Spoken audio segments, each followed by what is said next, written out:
This is Kal Kat, the Kal Katster. It's that time of year again, that time of month again, for AdamaCon. Number 4. AdamaCon 4. There was a sort of a previewy thing. What is today? Today's Friday, right? Yeah, Friday. AdamaCon. Yeah. Near the end of April. End of April, the 28th. So we're a month away from AdamaCon 2023. We'll see whether we're going to that or not. And this has no cuts in it. Okay, so we have stuff to get through that I wrote down briefly for AdamaCon 4.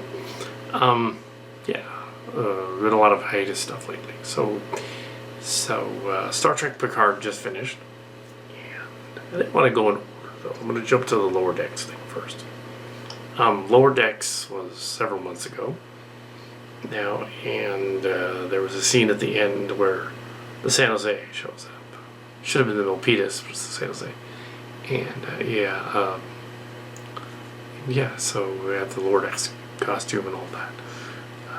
You didn't hear the captain of the San Jose say anything, but it was Kal Kat. So.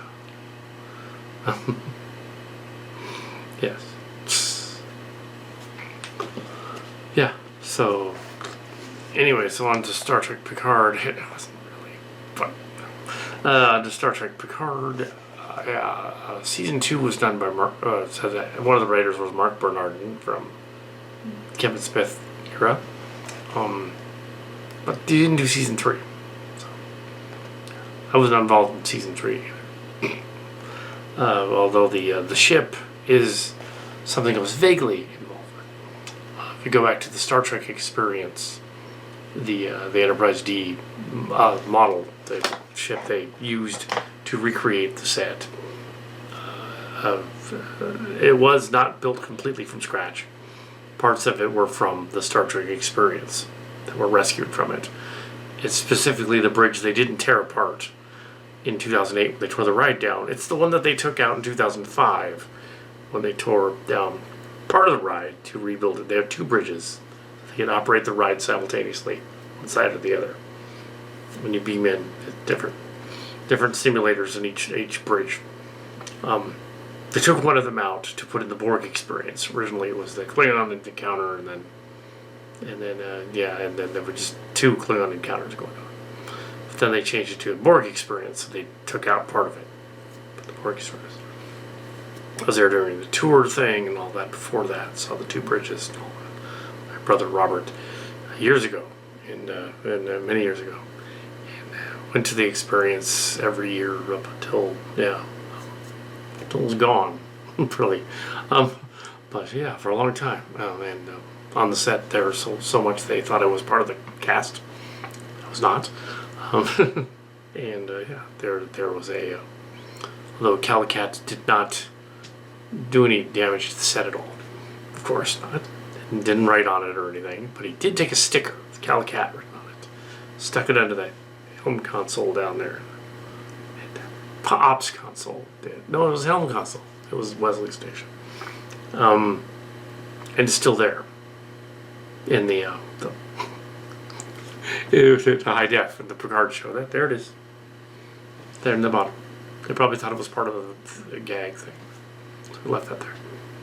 Yeah, I left that there. When it was on the other bridge. Actually, it's not. It just kind of looks like it. They just added it and they said, oh, this is part of that. Where it came from me. So I had nothing to do with designing the new Picard bridge. I'm saying the pieces of the other bridge they used that piece, that particular prop, threw it in there. And I was like, wow, they threw one thing in there. Okay. Yeah, so they directly, Vitalis has directly acknowledged, yes, fan films, and yes, that's what he's doing. He's saying, it's fan films, and we like them, and he acknowledges the fans. Do the thing. We're going to make a villain that's like the Cillian, the Libyan from Cillian, or the Elysian.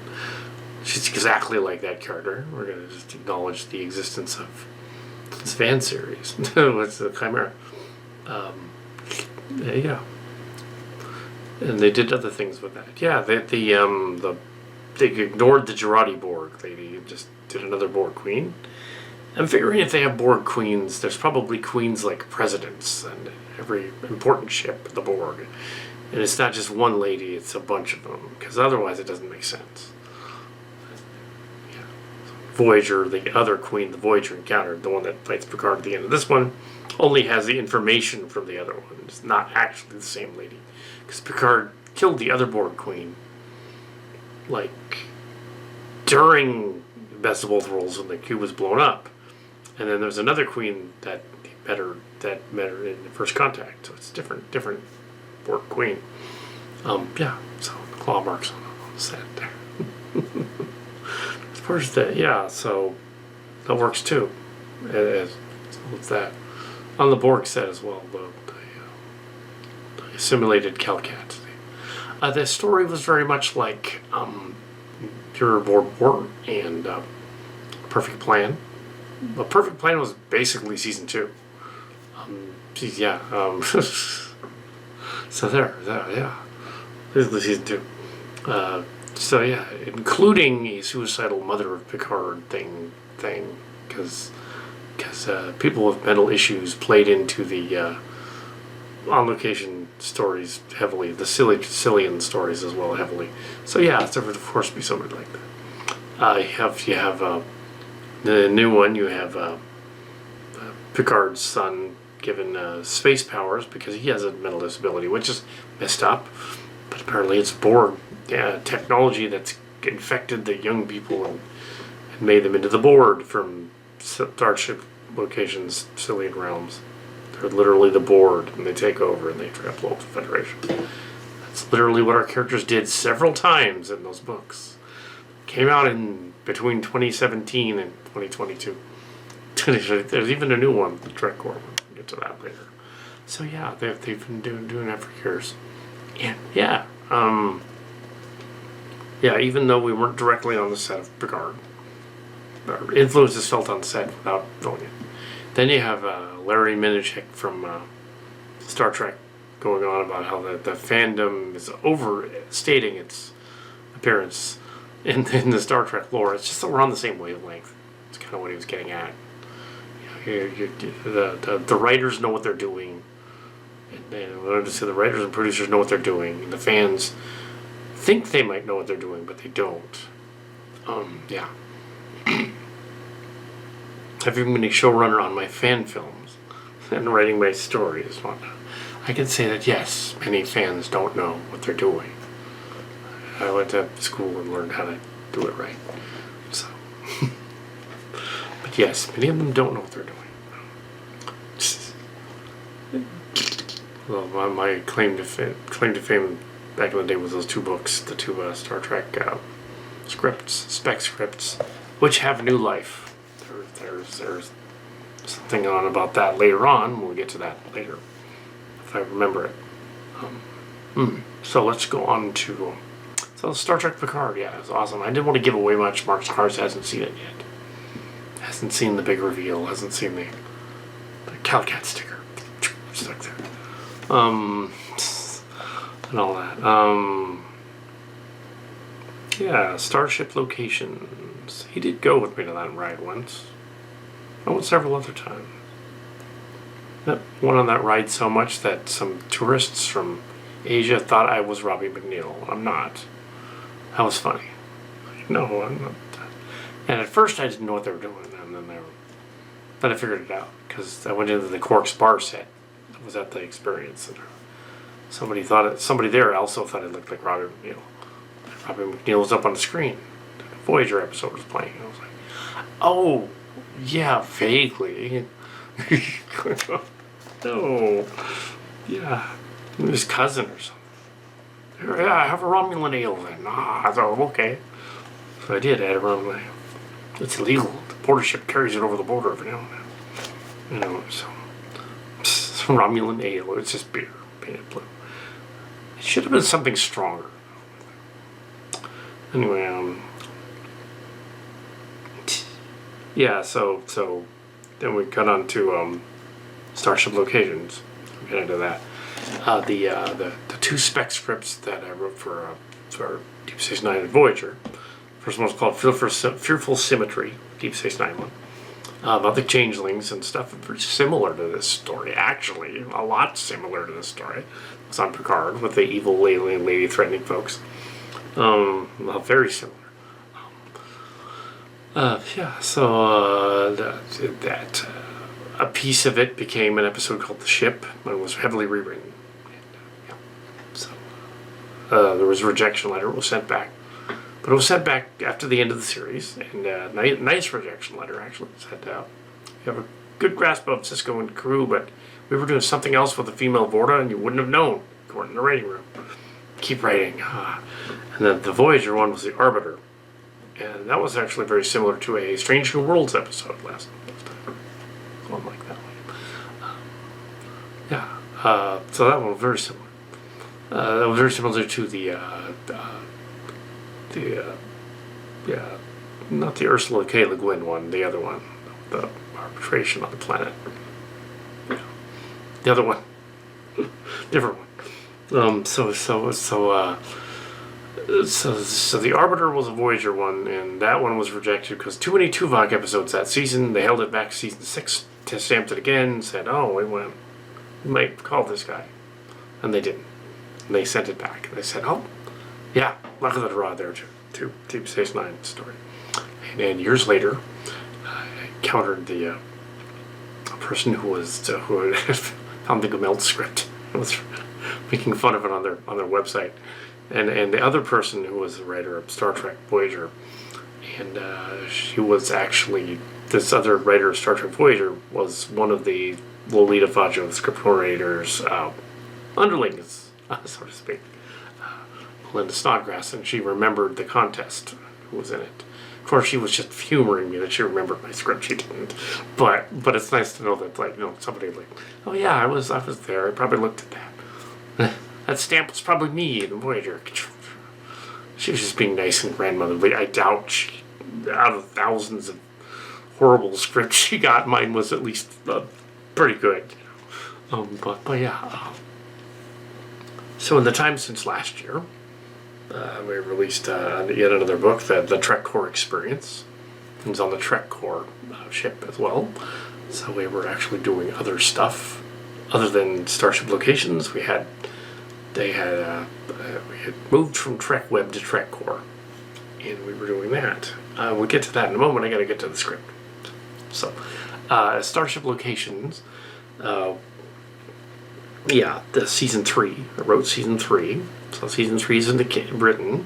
I wrote that after I wrote the 3 Robotech stories, and so it's in the can. It's going to be filmed. Well, it's not in the can. It's written. It's written. Scripts can be at least a year behind, from what's actually filmed. So it's not behind. It's just written. Nothing's behind because we're not an official studio. It's a fan film thing. It's 2 guys doing the whole thing. It takes a while for it to ferment. So here we have, I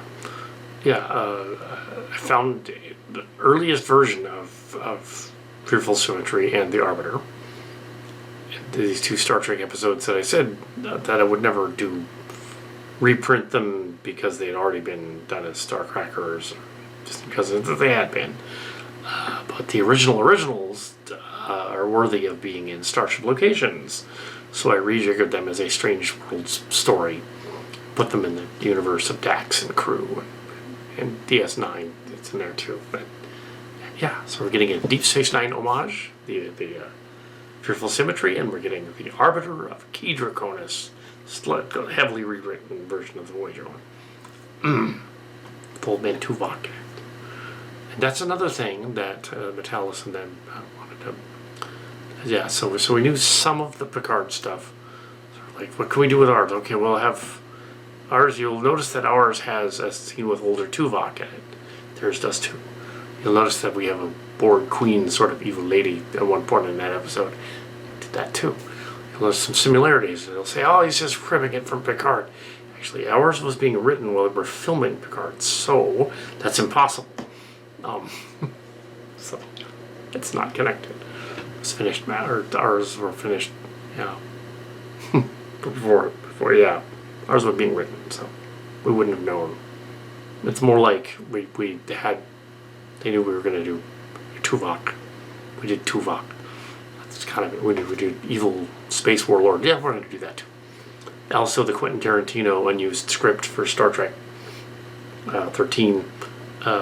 We took his premise and we made an episode of that, out of that, and put him on the Mob Planet. Of course, on the Mob Planet. Mob Planet shows up. The Marie Planet shows up. Classic Trek. Love letter. We also get but it's next gen. It's next gen period. And also the star dates for Picard were rejiggered back a little bit because they'd seen Starship Locations. They're all, we've jumped too far ahead. We've said it was 24/3/99 and the other one. So what's the star date for Picard season 3? I said, somewhere in 7/6 something. Yeah. Somewhere in there. Yeah, 2401. That's what they went with.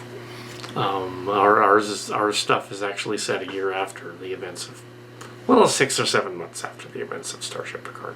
Starship Locations Strange New Worlds is supposedly set a month later, but the star dates line up with Picard for this season.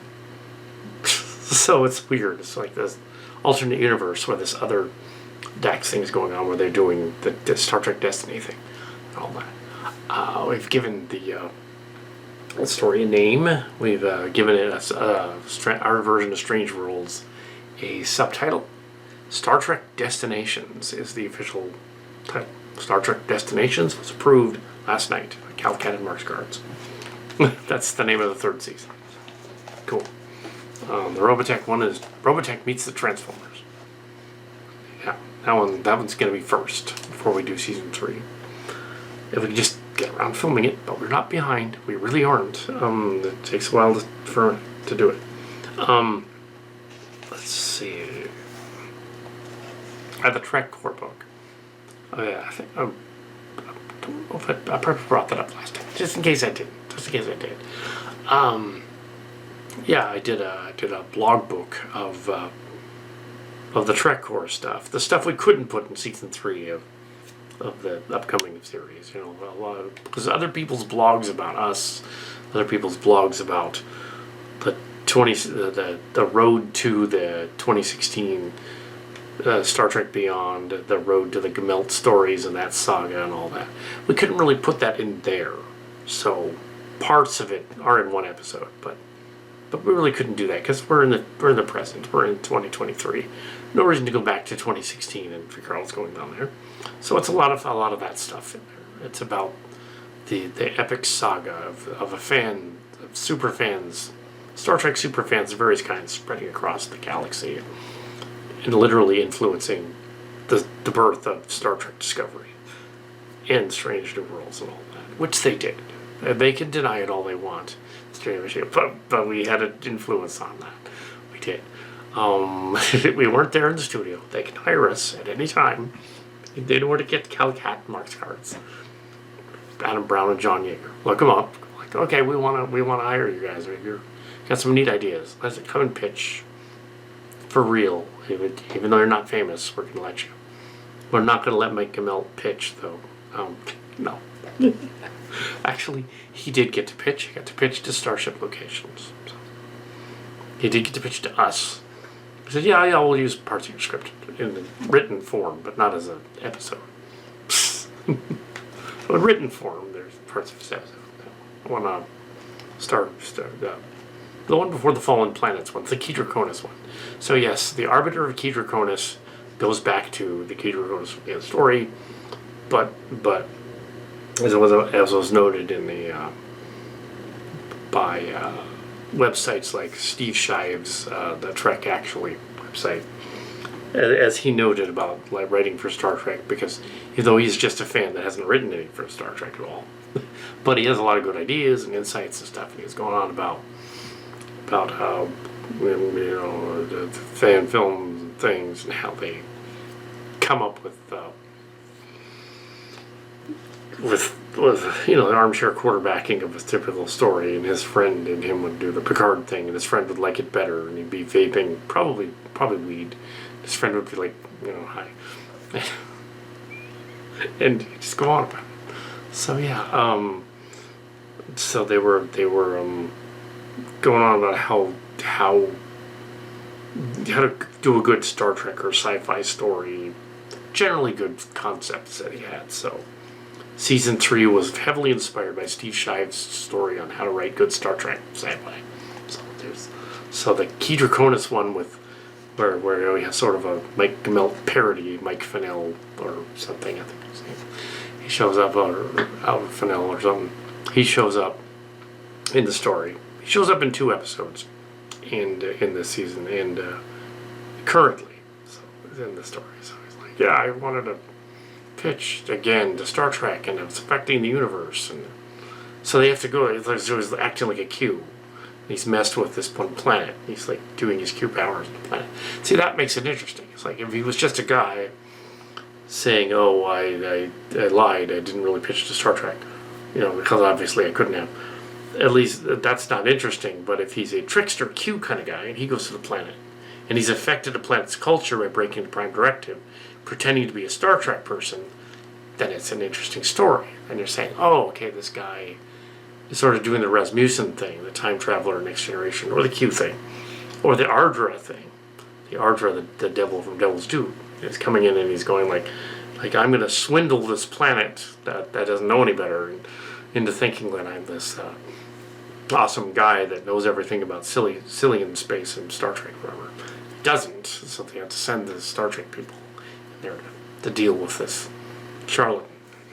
Well, it's loosely based on the character. I mean, clearly the guy that the super fan that did not really pitch Star Trek Beyond at all.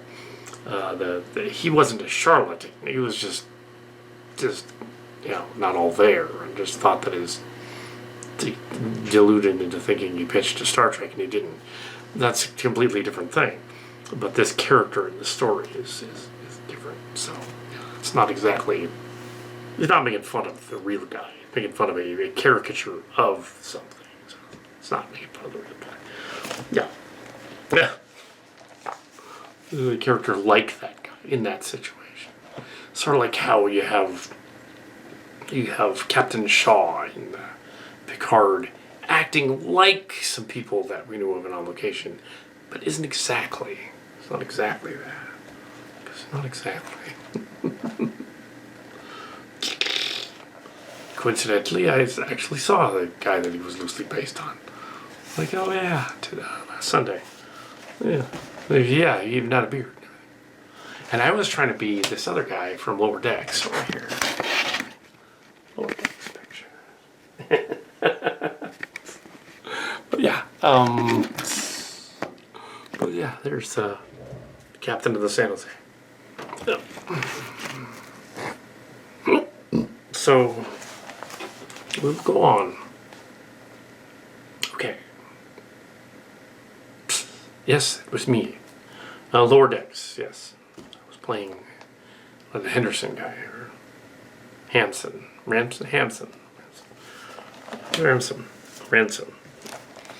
Let's see. So we have Robotech meets the Transformers, and I hate it. There's other stuff going on, other issues going on right now, and we can't get to the studio to film. So nothing yet. But once we do that, then we'll go on to the next thing.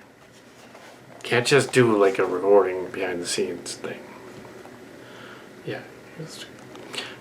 So that's basically all I got with that, because the Robotech thing, I mean, it requires several days of shooting, I would imagine, for each of those. It's the equivalent of another miniseries, or a full season, really. There's 3 books, but they're 3 epic books. They're like Dune length. They're like 3 hours of film. They're huge, each one. And, yes, we will. The Robotech that meets the Transformers will be going to the Valkyrie system, to Phantoma and Tyrol in the first one, and then first season, and then second season they will be going to the planet Hadon, the Hadon system, And in the third season, they will be going to the planet Optera, the Invid homeworld. We'll see the whole thing, but in a slightly altered universe. It's a multiverse. In this multiverse, the Transformers stopped the Zentradi War from happening. It didn't happen in this universe.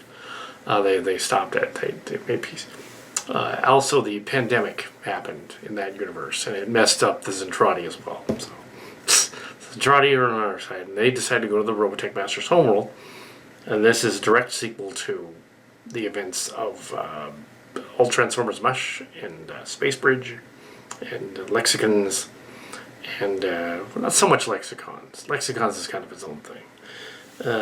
Because at the end of Lexicons, it reveals that they were the whole Springer revived thing, and the other side of the universe was actually the Netflix series.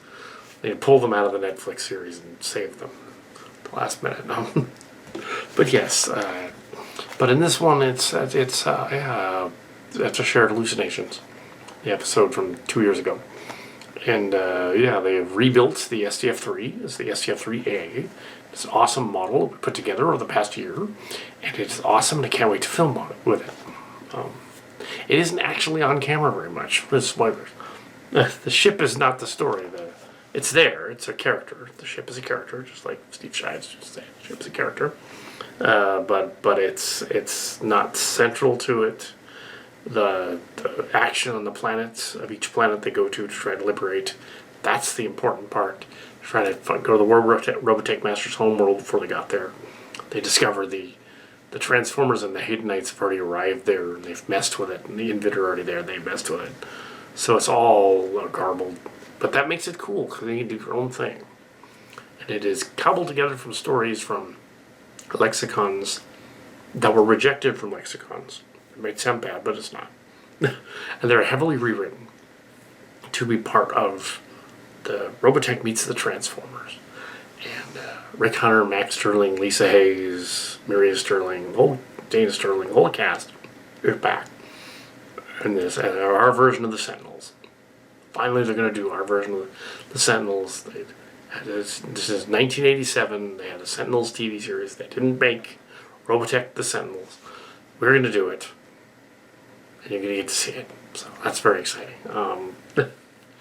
It doesn't use the McKinney books. It uses these other stories, which kind of fit with the same theme. Other sci-fi short stories from the Transformers lexicons that fit, including a lot of the T.L. Aaron stuff that fit in Robotech, but not in Transformers. A lot of the Dana stuff. The Dana stuff. It's a lot of that. A lot of the family drama stuff. Dana stuff.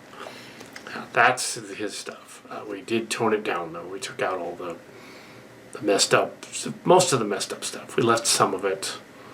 It's still messed up and traumatic, but it's still not like horrific. Because we don't want to actually get demonetized by YouTube. We don't get monetized, but we don't want to get kicked off YouTube. We're not going to monetize Robotech, obviously. No, it's fan film. It's fun. It's free. All right, so that was a Robotech thing. I think I've gone over that before. And also, I've mentioned on the other channel that we found Raksha and the lady that did the Night Racer, the origin of Night Racer. And that the other Raksha and Raksha with an H thrown in, the extra H thrown in, was the incorrect one, or the grandchild of Raksha. Yeah, I found her on the internet. She is still a little weird, but it's out there. Also, we'll get to the other thing later. I want to get to the other thing later, the cool stuff. The cool stuff for class. So about halfway through this little diatribe, we have Anime 2023. I'm not going to drink that tea because I'll be up to it. I'm not sure if this is day one or if this is the only day. Let's see. So we have AdamaCon. Fanime 2023 in 1 month. Well, we'll see. That's all I know. We'll see. Hopefully we can get away from Fanime 2023 somehow, because that'd be awesome. I mean, that's the one that has the furries. That's the one John really want to go to. There's furries there. Lots of furries. Way more than at Silicon. got to go to the furry one and the other one. I do both. Ironically, the stories quit going to Fanime the year after I started attending. And we have heard from Brian's story the past year. There was a long conversation with Brian's story. Also, he pitched an episode of season 3, so it's in there. So yeah, of the Silly Track story, the Destinations. He pitched the Roman one. The other one. Yeah, so we go to the Roman planet. He pitched that one. And one other character he threw in there too. And also at the convention last year, Mark Scars and I were at the Silicon convention and encountered David Gerald, Tribbles. And there was a peppermint stripe Tribble, and we bought that Tribble because we said we have to have this funky peppermint stripe Tribble. It's awesome. He talked about Blood and Fire. Talked about, don't try to do that one as a fan film because it's impossible. Said no. Regular Blood Worms would be way too hard. That's a hard one to do with animated figures. Yeah, he wasn't sure what kind of fan film we were doing, so I told him, here's where to find ours, so we could look at it. And we were there. I was there 2 days, but Mark Scarge left. Didn't come the second day because he had a headache from being around. But I happened to go back to David Gerald's thing, and he had seen some of my fan film, and with the Tribbles, and he said, that's very creative. I didn't expect you to use action figures. I thought it was live action. It was action figures. Well, all right, yeah, you really couldn't do the other stuff. Yeah, yeah, I liked it. So it's cool. Especially like that the Tribble Queen was basically divine from John Waters. I said, yep. That was cool. So he's like, yeah, the Tribble Queen. I'm the Tribble Queen. Dude, when I asked him if he liked Discovery, and he said, I don't want to talk about Discovery. They screwed it up. It's like, yeah, they buried the game. And then they brought him back, which was dumb. It's like now, why would they do that? Yeah, brought him back. So don't do that. No. I guess because he stole his idea, basically. The two characters, Stamets and Cobra, are basically his characters from the other show. But he's famous, so they can steal his stuff, you see. Say, because years ago, Andy Weir would said that to a fan. Well, they're going to steal my stuff. And he's like, no, they're not, Mr. Fan, sir. They're not going to steal your stuff because you're not famous. That was true. They aren't going to steal your stuff if you're not famous. But if you're a YouTube influencer, they will steal your stuff. See, he wasn't. See. And then we have Fanime. Peppermint Tribble. What else about the David Gerald thing? No, nothing else. All right, so trans series. Oh yes. Also last year, finally uploaded all of the original Trans and Trans 2, the Transformers series, and became known as the grandfather of Transformer fan films. Only because nobody else did it. Some other people have done it since then. But yes, audio commentary over tracks over it to hide all the music that was just cribbed all over it. Tried to explain what we're doing. But yeah, we were doing Transformer fan film stuff before it was called a fan film. We were doing stuff during season 1 of Transformers and season 2, yeah, right before the movie. And then after the movie. And then kept doing it into the 90s. And we posted a bunch of those online. Our most famous of which is Till Holler 1, the annoying wrestling episode, in which it was at the end of the hiatus of the robot craze. It was 1990, and everybody was annoyed. Like it. It was like our most embarrassing episode, which is why I had to post it. And we were like, let's do wrestling in space with robots. Yeah, that would break the robots almost immediately. Wasn't a good idea. Well, in Carta 2, they're all broken and they get set on fire in Trans 2 as well, because we've broken them playing wrestling with them. That was dumb, but we did it. But yeah, that's the most popular one. Unless it's wrestling one. But yes, probably because of the title. But yeah, second most popular one is Carta 2, The Return. Because unlike most of the YouTubers out there, they don't actually show anybody actually ballsy enough to set fire to some of their Transformer toys and film it. Nobody's done that. Don't do that at home, by the way. Don't do that. This was made like in the 90s. Don't do that. Yes, Trans 2. And it was called Trans for Transformers, not Trans for trans people. Although they are trans people, technically. They have no gender. They have either gender or gender. They technically wouldn't have sex, so why would they have gender? Anyway, so Transformers, yeah.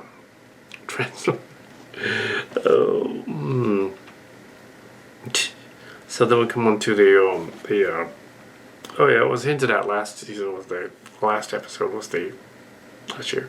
The Kitty Key channel, the Brown Video Production channel, is now our most popular growing channel.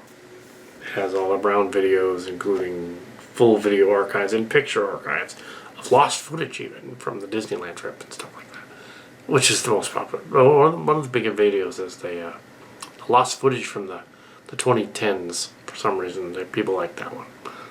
The slideshow of the 2010s. Not sure why. But I guess it's early YouTube at that point. So it's kind of fun. Anyway, so yeah, the on-location stuff. You get to see us in our element. You get to see the failed child star Kal Kat in his element, in his real, you know. You get to go, oh, that explains a lot. And yeah, there was some interesting, you know. And you get to see the story shortly after Three Ninjas, and you get to see the story shortly. Shortly after the Tacky Warriors commercial. Yes, that's Kal Kat in that commercial.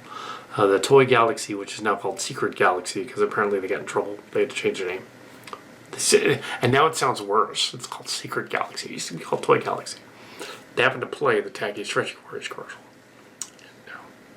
Kal Kat in the comments and said, guess what? That's me.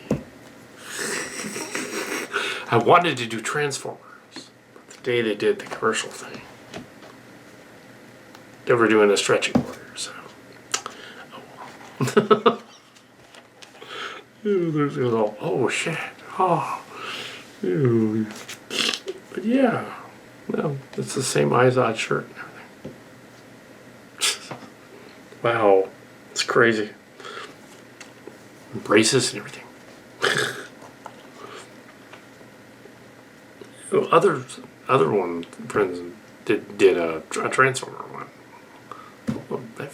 One of the relatives did a G.I. Joe one. It's like, dang, I want to do that. Oh well.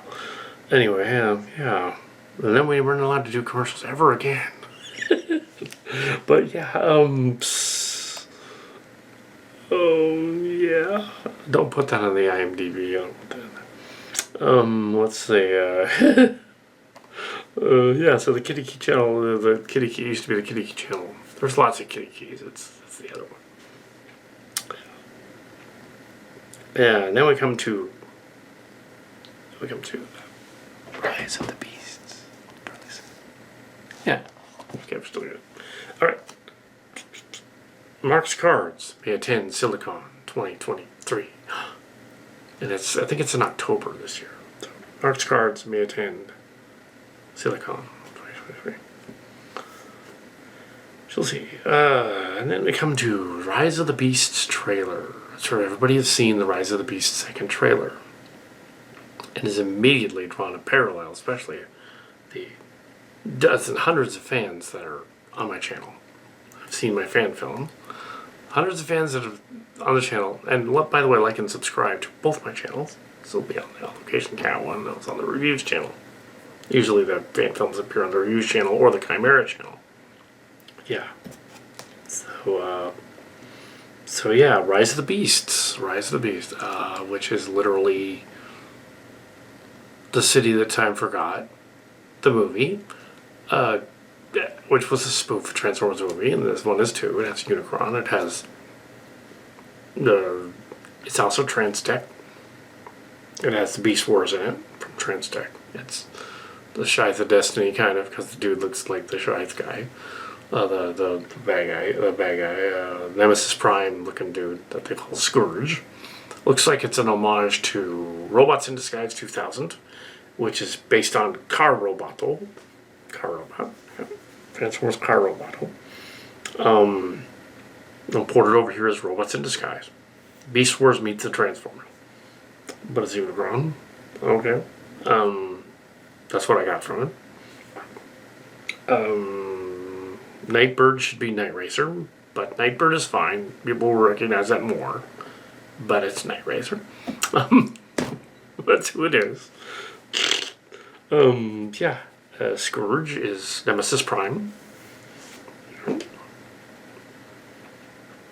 And what's really cool is there's a card in it. His name is Transit. Transitron. Yeah. Bussy Man.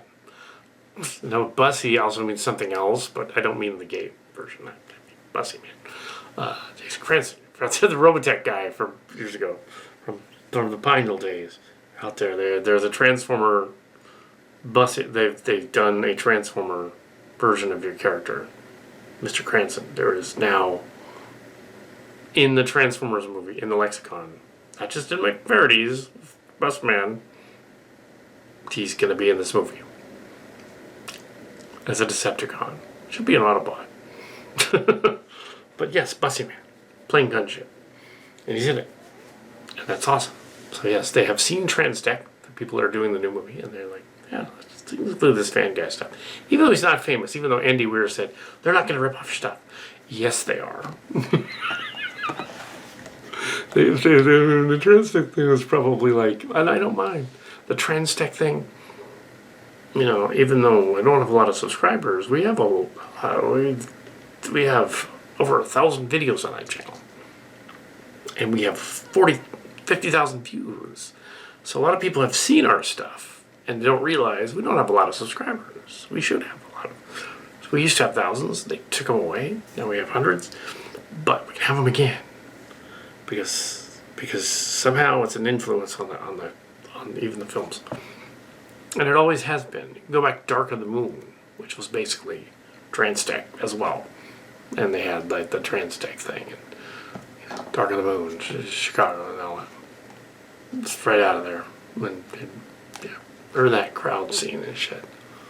I know it was the dorm scene. And then the Pretender lady comes out. Blah. The Age of Extinction. They used Mark Card's Age of Extinction and the Night One. They used Mark Card's real name as the character played by Mark Wahlberg. They must, and the bad guy was Attinger. Yeah. Like, oh my goodness. Michael Bay, why didn't you just hire us? We could have written a better script. But yes, we've been over that before. Did they crib Transtech? Yes, of course they did. But they cribbed the smaller Unicron. They cribbed City That Time Forgot. Now that you've seen Trans 2, the City That Time Forgot online, you can say, yeah, that's where they got that from. Which is why it's kind of a mess, because they didn't actually bring it in there and say, all right, how do we fix this? I'd be like, well, okay, here's what you gotta do.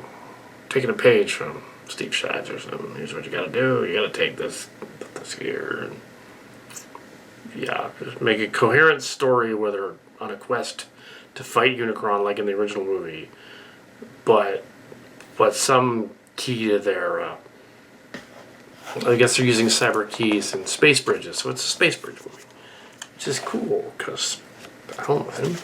I want to prove that stuff.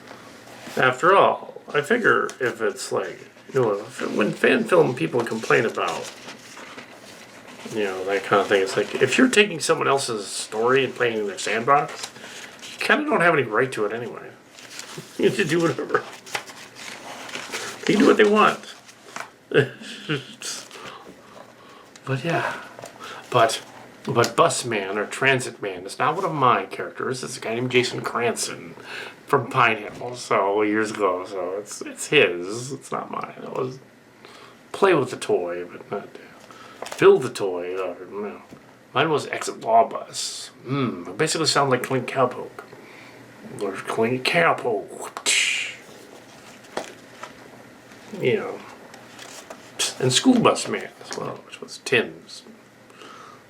So if they make the toy, I'll have to get the different versions of Transitron and paint them to look like my Busicons. Busicons. So I thought it would be really funny if they had, like, the most innocuous Transformer ever would be the ultimate disguise. A school bus, or like a transit bus one. Or something. Like, no one would ever suspect, oh, that transit bus over there is an Autobot or something. That'd be cool, because it'd be like, nobody would ever... It's kind of the same thing with Bumblebee being a bug. But a transit bus is even more... like, oh, yeah, it kind of makes sense. You know? It would be really tall, too. It'd be like a bus. It'd be huge. Kind of menacing if you transform it. It'd be really slow, though.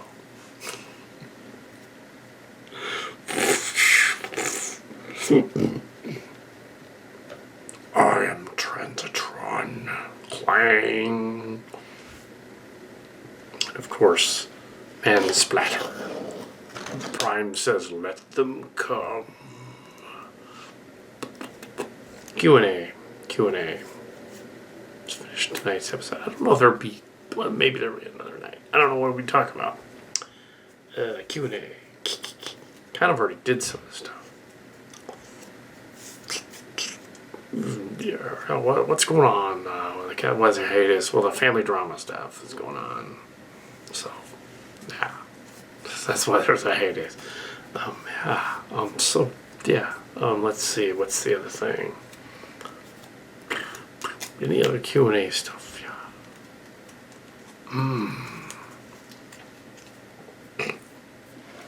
Have you ever met Robbie McNeil or Will Wheaton? Oh, no, we haven't. Actually, they didn't. We ever met them? There was a convention where Robbie McNeil was at a convention that we went to, but we didn't meet him. Met Garrett Wang, but not Robbie McNeil. And a funny Garrett Wang story is his name was so garbled on the signature that it said Gatway. Get away. Met Michael Dorn, Michelle Nichols several times. The late Michelle Nichols. Yeah, so Aaron Eisenberg, the late Aaron Eisenberg as well. So none of the new people from the newer shows. None of the newer ones. I guess at the Trek yards, people got to meet some of the newer ones. Segue into another question. Are you ever going to put your ships on Trek yards? I don't think they would apply. Wooden balsa Star Trek ships would be different, certainly. I think at this point their website is so famous that in order to get on there, you have to like become a Patreon member and give them money, and then they put them on there. But I don't know about that. Then they'd be like, okay, now we'll put your ship on there because it looked similar to the other ship. Which segues into the next thing. During your Picard interviews, you often mentioned the fact that the new Titan A is similar in some respects to similar, if not almost a dead ringer for the ship in the Balsa Wood Titan A. In your story, how does that work? Well, they were reading her stuff. They saw Chimera, clearly. Also, it's all 3 seasons they saw our stuff. The Shangri-La class Titan is the same Shangri-La class Titan as the Bill Prost ship. I said Ryan Church, and I meant Bill Prost. I took inspiration from that class of ship to do the balsa wood model. That's the Titan A in Starship Chimera. So same design. I made it a little longer, and I made it more like the Excelsior engines, but mainly it's the same kind of ship. It looked like the Excelsior and the other, and that one had a. They got together So it's a little more like the Excelsior, the Excalibur class in our version. Yeah. Oh,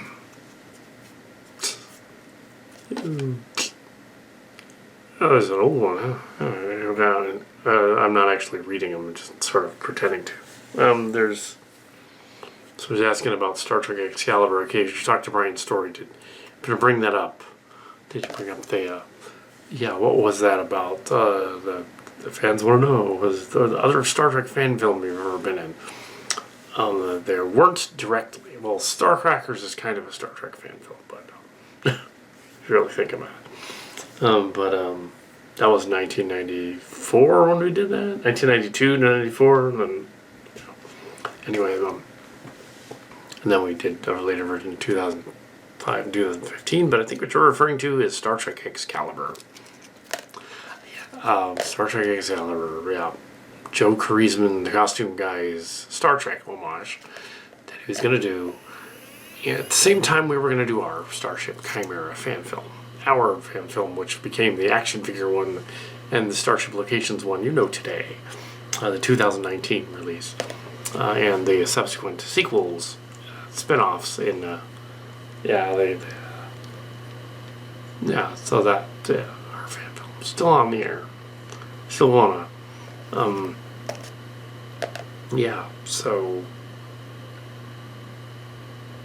we're gonna be, so there was an NDA with a fan who wasn't really an official guy, a fan who lived in Vegas. Who was Brian Story's brother-in-law, and he was Brian Story was slated to play the Doctor on the ship, and I was slated to be on the bridge on the ship. I was going to be on the bridge. I wasn't. They didn't pick a role for me, but I was going to be in it. And I was also going to write one of the scripts. In addition to the other 5 that they wrote, they said, well, he writes scripts, so you should try to write an episode of the show. And so, but his, that was in 2005, 2006. Somewhere around 2008 or so, around the time that they closed out the experience, they apparently, somebody got into his set. They built like a set. Somebody got in there, broke in there and thrashed everything. And then they took everything out of the locker room, so they didn't have anything left except the chair. They didn't get the chair because Brian's Story hadn't delivered it yet.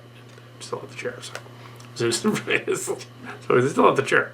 But yeah, so fortunately the chair didn't die. And I think he lent it to the tour, so he got it at the tour. I think it showed up at Silicon. It was at Silicon and Mark's Cards, and I sat in it. It was either that chair or a very similar one. That was cool. I think it was a similar one. But yes, the chair. Yeah. So you have so we were going to be in that, and it fell apart. And I think around 2011 they released some trailers and a sort of a mini movie. It's about 10 minutes long, 8 minutes long, in which he cast various members of his family in the character roles, which is interesting, including his mother as the Admiral, which I thought was creative. Probably would have had to do the same thing if I'd done it. But except for Mr. Story, who went to acting school and was actually in stuff, none of them did any acting, so they kind of sounded a little wooden. But yeah, they didn't. It was no better or no worse than any other fan production at that time period. I mean, everybody wants to be the Mary Sue of the captain, you know. But yeah, they do it again. The strange irony of the Excalibur, Star Trek Excalibur, was going to be rebuilt to the ship. Strange irony of that is at this point, I have more fan films out, and the voice work and stuff. I'd be the one calling him. It'd be the other way around. I haven't done it though. I'd be like, oh, Mr. Christian, you want to be in my fan film? Do a voice character? Yeah. Okay. Want to? It's easier that way because you don't actually have to face the camera and act. You can just do it into a microphone, phone it in. It's easier. You don't actually remote at all. You can just Optimus Prime or whatever, just record it. It's cool. Just easier for you that way. It's kind of like we did Tim's line. Big Tim was back in the day. He didn't want to be in front of the camera. Jim liked the camera, but was starstruck by it. Jim Buffkin, not that Jim, the other Jim, was starstruck by the camera. But he was good behind the camera. Jim Buffkin was good behind the camera. He had an eye for the visuals. And like on the Rodimus Primal show, they were saying about robot character development being screwy in the Michael Bay movies and some of the later ones not being correct. And then my comment in the commentary thing was to that effect was like, it's not that hard to do Transformers and make them emotional. We've been doing that for years with our fan films. It's easy to do that. It's not that hard. You just take a guy and you have him do stuff. Here, I will demonstrate. Okay, little Leo Prime. Little Leo Prime guy. See, this is... Okay, suspend disbelief a little bit. You have this little guy. You have him... Of course I have a Transformer on the set. Of course. He's Leo Prime with a target. He's like... I am not Aslan.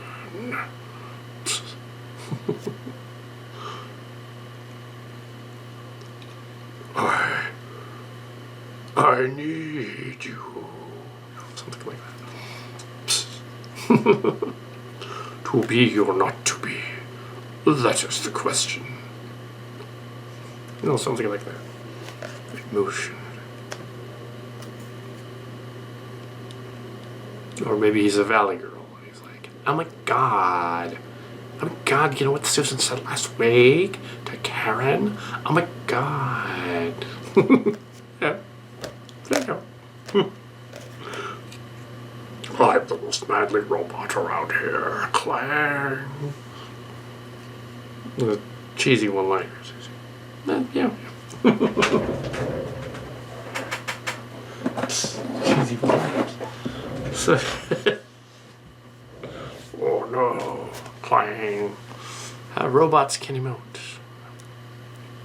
And of course, the reason that there weren't human characters really between the Transtech the All Transformers MUSH 2020 to 2023, well, there was a pandemic going on. So whenever the human characters showed up, it had to be entirely within the pandemic. To be indoors and not too many people on the set. Mark Card's phoning in all of his scenes, ideas every Thursday because he couldn't show up. But yeah. So yeah.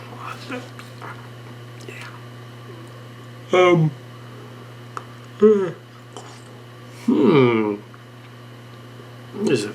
I don't have a Q&A thing here. I'm just coming up with things that could be a Q&A thing. There's nothing written here. Oh yeah, like Kevin Smith going on People Magazine TV talking about issues. Yeah. I had similar issues to Kevin Smith. I'm not going to go into those, but similar ones. And Mark's Cards and I were discussing this. And also the Van Margera thing, which we were not part of Jackass at all. Although there are some people that we know about that were in Jackass 2 and 3, but we were not. One of them is really obvious, like one of the cast is in Jackass 2, I believe. The one with the fart guy. That guy. But yeah, it's funny is yeah. The guy's a choir director. It's hilarious. And if it isn't him, it's his twin brother. It's him. Anyway, so but this choir record. But yeah, the fart guy. But yes, it's a twin. It's a look-alike. It's real close. He would never do that. No. But here we have but here we have it was in the Clerks movie. Well, part 2, but fucked up donkey show. But yeah, no. But if we were, it would have to be a crossover between SAP Productions, because the KO Dan of the original Trans series and of the sequels would have to be there too, because he's the Kevin Smith fan.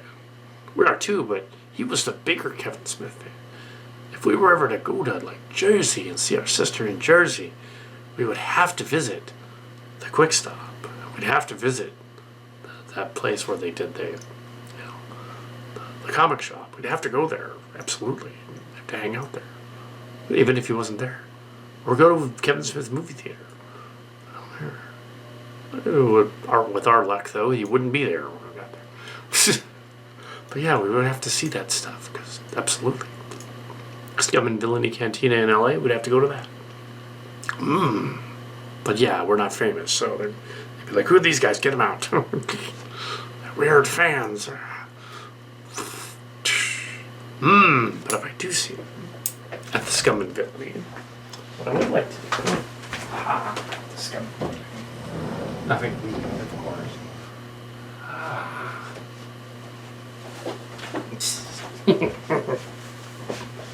What I would like to do, you see, is this is a J. Muse Stinkor from He-Man Revelation, Master of the Universe Revelation. I would actually like to take this toy to the cantina when him and J. Muse are there. Say, Jay, dude, I want you to sign this. Dude. You go, dude, okay. I'd be like, yeah. You're probably the only guy that liked that series. No one else seemed to see a Stinkor.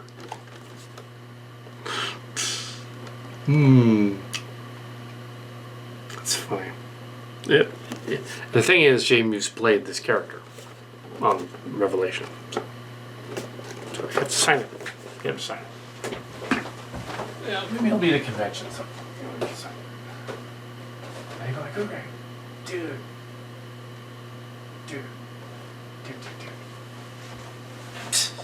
Okay. One last thing, okay. Yeah, one last thing we have. Do you know what Magic the Gathering is? And do you know about the Magic the Gathering guy? They got thugs after him. I've heard of it. Going back to the Evergreen years, when people were playing it all over the place, the Evergreen years, the 90s, the 80s, early 90s, I found it annoying. Sort of a rip-off of Dungeons & Dragons, only not as cool.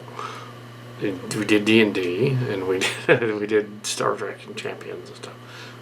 But yeah, after the Star Trek, we did D&D. So not very often, though. I tended to take over the game, and yeah. Mark's Cards and I would take over the game, and then it would be not any fun for anyone else anymore. But no, we didn't play Magic the Gathering. Sort of a teenager version of Pokemon, kind of, or Card Captor.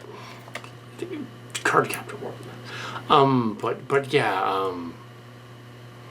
But no, I never played it. But apparently there was a recent story on the internet about a guy called, and they didn't want to mention his name on their website, which is weird. It was one of the Hasbro reviewer guys, or ex-Hasbro reviewer guys, going on about how he didn't want to mention the name. I'm going to mention it. The name of the other guy is Old School MTG for Magic the Gathering. This other guy, because I'm not famous, that can come after me. I don't have any cards, or prototypes, or anything. Apparently, this guy got busted for ordering unreleased prototype card decks from Magic the Gathering. I didn't even know the game was still around, really.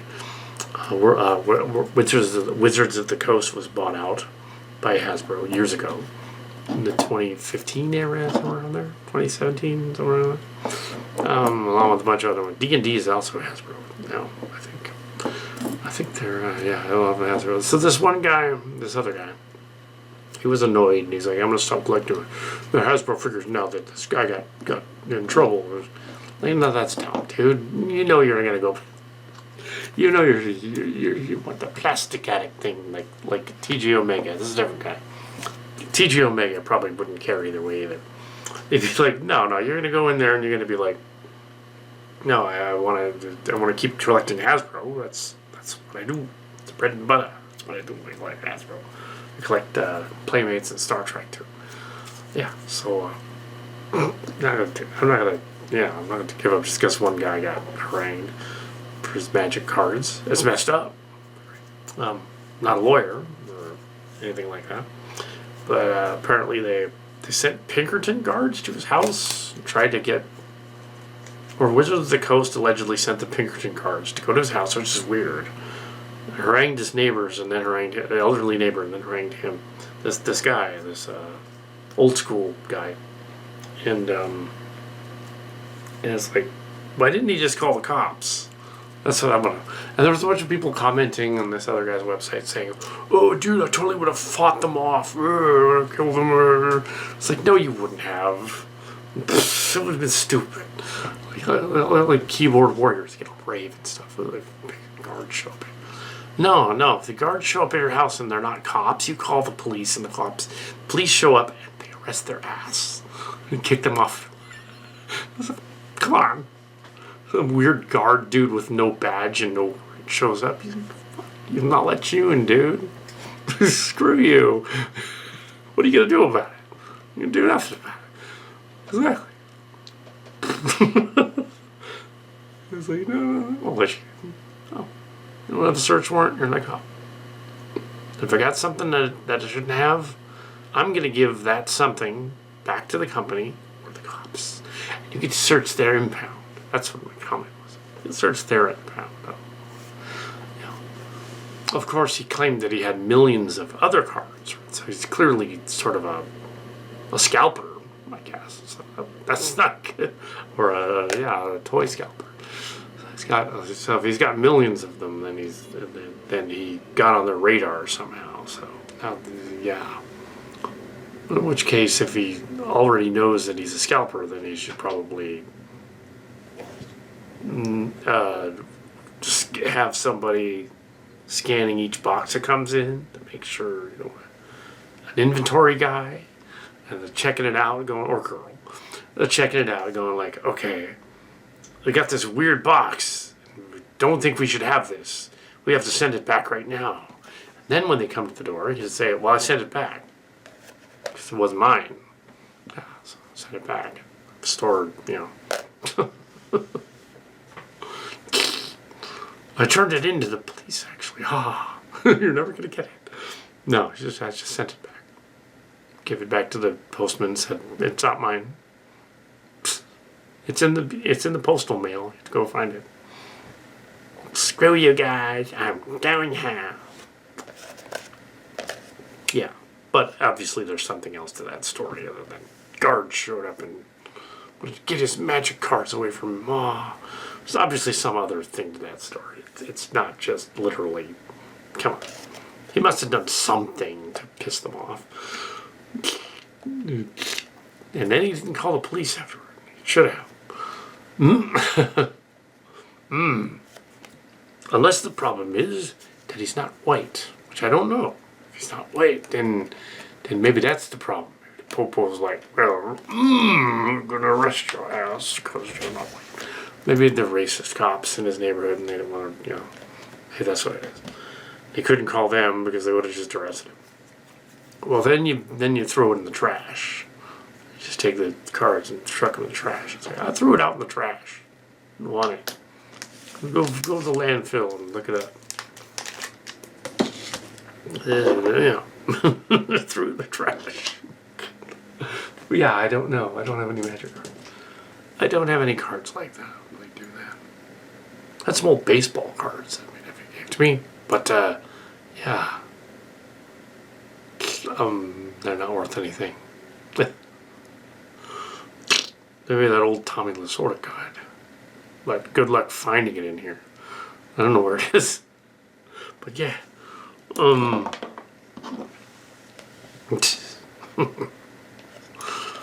Ew. There was a Billy Ripken in there. The infamous Billy Ripken. But it wasn't the infamous card though. It was the other rookie card. So it wasn't the Topps one with the hat, with the bat, with the dirty word on the end of it. It wasn't that one. Damn. It wasn't that one. And there were two, and they were both not that one. So damn.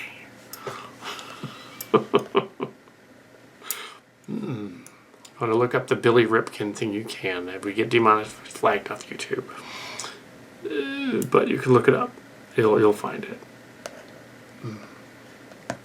Somebody put on the bat a dirty word. F face. Let's see what the word was. The 4-letter word starts with F. That's what it wrote on the bat. Somebody did that. I suspect he did that so that he could put it on his Topps card. It's to be messed up.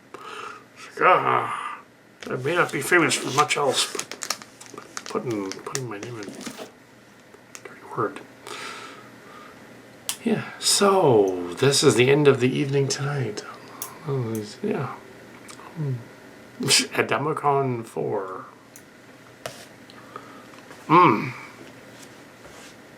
Well, no other panel discussion. Oh man. Star Trek Picard. I didn't mind season 2. It just needed a rewrite. It needed Kal Kat to polish it and edit it a little bit. And if they weren't going to do anything with Borg at the end, because I knew they weren't, make it something else. Have her come back and say, oh, I'm not the Borg, I'm this other guy. And now I'm going to go to another plane of existence. Because they're not going to mention her again. So. Well, she was a Cillian character, so they couldn't. Anyway, yeah. But Amanda Plummer needs to get an Emmy for that performance as the Vedic. She plays a Cillian, crazy changeling lady to a... It's amazing. To a T. She needs to get the Emmy Award for that. She had nailed a Star Trek villain. It was just perfect. It was like, oh my goodness, this is like, damn. Amanda Plummer. Christopher Plummer's daughter. Yeah. Yeah, she nailed it. Ed Spleers did a pretty good job too. Jack Crusher. Space son of Picard. And, space brother of Wesley. I also look for the footage of Wesley Crusher on the new bridge with the he has tattoos. He's got tattoos. Wearing a funny shirt. I haven't seen him in person either. He didn't really do conventions because everybody didn't like him back in the 80s. Just because that's Wesley, which is weird because secretly we did, because we wanted to be like him on the bridge because we were that age. We were like, oh yeah, we want to be captain of the bridge. Usually it's the older fans that are like, oh, we don't like the Wesley, he's annoying. But the ones that are our age are like, no, Wesley was cool because he was like us. He was the Cillian on the bridge. He was the Wunderchild. He was something that we related to more so than Rolaren. Although Rolaren was cool too. We had our story as well. Chimera. And in Star Trek Chimera, there was a not a cut scene, but there was a visual cue scene that and a line in there. Rolaren was in that one too, Chimera in 2019. And the line was that she's returning to the Reagan and the ship. Then they show a shot of the ship at the end, and it's a Galaxy-class ship, and it's the Ronald Reagan, President Reagan, and And that's a Roll-Aaron ship. We have a Galaxy-class ship in that story. So the only thing that would have been even more perfect and interesting is if they'd said, when Geordi said, Geordi LaForge, and said the Star Drive section and the nacelles are from the Syracuse. Class Syracuse, apparently. He should have said the Challenger, which would have lined up with LaForge having the Challenger in another timeline. Well, that was his ship. The Challenger. But the Syracuse is fine. It's funny, but yes. There could be a lot of ship nacelles and stuff, parts in for a mission out there. You figure they make a bunch of them, so it's probably an assembly line. So yeah.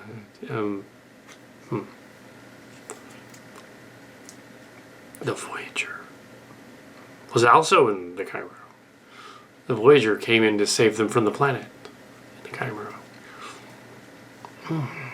And 7 of 9 was the Borg. Ew, the scene with the Cillians are like, we are gods and we're going to destroy you. And she figures out how their powers work. And she like stops their powers. She goes like, how did you do that? And she just turns to the camera and says, we are Borg. and then the doctor shows up and he's all, please state the nature of the medical emergency.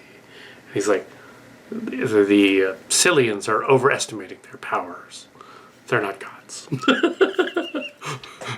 Oh, now bring them back to life with a thought. Because we have their powers now. Like that scene from Superman 2. Go in the room and change the powers back. Yeah. Basically ripped it off. Yeah, it's funny when they play. Somebody else is playing in someone else's sandbox. They go like, oh, this video game totally ripped off my idea about the video game that it's about. No, they didn't. They didn't. Thought of it at the same time. Yeah. Or if you say, oh, my Transformer character that I put in there, and which I did that too. Oh no, the Transformers used the idea and didn't pay me. It's like, no, they're not going to pay you because they don't know who you are. No, it's a coincidence. That character that you invented is not. Yeah, you're playing in their sandbox. You've designed a character, but you don't work for Hasbro. And I don't either, obviously. I collect the toys. I buy the toys. I work for Hasbro. And the new G.I. Joes kind of suck. I didn't want them. Their legs are less articulated than they were in the 80s. What's the deal with that? Come on, guys.